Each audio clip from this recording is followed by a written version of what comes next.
സാധിച്ചത് രാജാവ് ഉപയോഗിച്ചിരുന്ന കക്കൂസാണ്. ഒരു കുഞ്ഞ് അടുക്കള എനിക്കിവിടെ കാണാൻ സാധിച്ചു. ഹായ് ബഡീസ്, എന്തൊക്കെയുണ്ട് വിശേഷം? എല്ലാവരും സുഖമായിരിക്കുന്നല്ലോ. ഇംഗ്ലണ്ടിന്റെ ചരിത്രപ്രധാന സിറ്റിയായ യോർക്കിലാണ്. 1000 വർഷം പഴക്കമുള്ള ക്ലിഫോർഡ് ടവറിന്റെ ഫ്രണ്ടിലാണ് ഞാനിപ്പോൾ ഉള്ളത്. 1000 വർഷം പഴക്കമുള്ള ക്ലിഫോർഡ് ടവർ എന്താണെന്നും അതിനകത്തുള്ള ചരിത്രം എന്താണെന്നും നമുക്കൊന്ന് നോക്കാം. ഇംഗ്ലണ്ടിന്റെ ആകർഷക നഗരമായ യോർക്കിന്റെ ഹൃദയഭാഗത്താണ് ക്ലിഫോർഡ് ടവർ സ്ഥിതി ചെയ്യുന്നത്. മധ്യകാലത്ത് പണി ചെയ്ത അതിഗംഭീരമായ ഒരു ഘടന സന്ദർശകരെ അതിന്റെ ഗാംഭീര്യത്തിൽ ആകർഷിക്കുന്നു.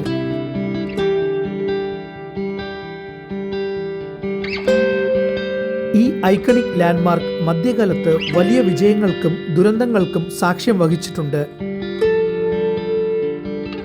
ഇതായിരുന്നു ടവറിലേക്ക് പ്രവേശിക്കാനുള്ള പ്രധാന കവാടം. മഞ്ഞുവീഴ്ചയുള്ളതുകൊണ്ട് ഇന്ന് ഇതിനകത്ത് പ്രവേശനമില്ലായിരുന്നു. ഇവിടെ ഉയരമുള്ള പ്രദേശത്താണ് ചരിത്രമുറങ്ങുന്ന ക്ലിഫോർഡ് ടവർ നിലകൊള്ളുന്നത്. ടവറിന്റെ ഒരു ഭാഗത്ത് മധ്യകാലത്തുണ്ടായിരുന്ന 2 ജയിലുകൾ നമുക്ക് കാണാൻ സാധിക്കും. അതിൽ ഒന്ന് വനിതകളുടെ ജയിലാണ്.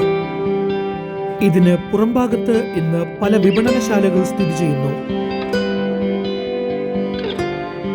യോർക്ക് കാസിൽ എന്നാണ് ഈ ടവർ ആദ്യം അറിയപ്പെട്ടിരുന്നത്. 11ാം നൂറ്റാണ്ടിൽ വില്യം ദി കോൺഗറർ നിർമ്മിച്ചതാണ് ഈ ഗോപുരം. ക്രീം മഗ്നീഷ്യം ചുണ്ണാമ്പ് കല്ലുകൊണ്ടാണ് ഈ ഗോപുരം നിർമ്മിച്ചിരിക്കുന്നത്.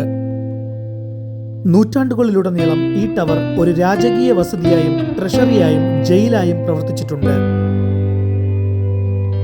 അന്നത്തെ കാലത്ത് രാജാവിന് ഭക്ഷണം ഉണ്ടാക്കുന്നതിനുള്ള ഒരു കുഞ്ഞ് അടുക്കള എനിക്കിവിടെ കാണാൻ സാധിച്ചു.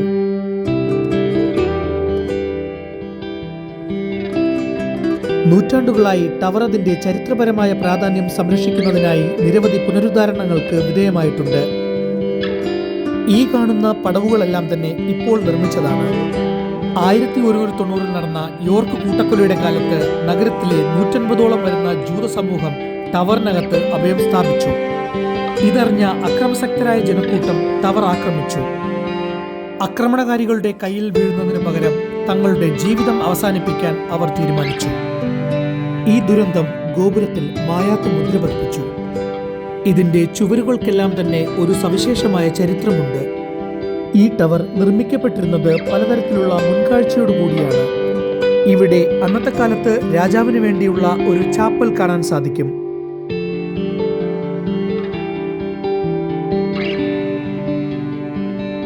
ഇതിനകത്ത് ഒരു രാജാവിന് താമസിക്കുന്നതിന് വേണ്ടിയുള്ള എല്ലാ സൗകര്യങ്ങളും ചെയ്തിരുന്നു. തകർന്നുപോയ ടവറിന്റെ പല ഭാഗങ്ങളും പുനർനിർമ്മിച്ചിരിക്കുന്നത് കാണാൻ സാധിക്കും. ഇന്ന് ഈ ടവർ നിയന്ത്രിക്കുന്നത് ഇംഗ്ലീഷ് ഹെറിറ്റേജ് ആണ്. ആദ്യം തടി കൊണ്ടാണ് ഈ ടവർ നിർമ്മിച്ചത്. അതൊരു തീപിടുത്തത്തിൽ നശിച്ചുപോയി. 1360ലാണ് ഇന്ന് കാണുന്ന രീതിയിലുള്ള ടവർ അവിടെ നിർമ്മിച്ചത്.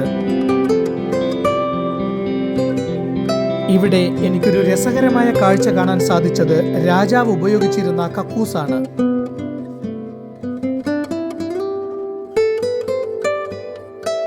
നോർമൻ കോട്ടകളുടെ സവിശേഷതയായ ടവറിന്റെ വൃത്താകൃതിയിലുള്ള രൂപകൽപ്പന ഒരു വിസ്മയകരമായ കാഴ്ച തന്നെയാണ്.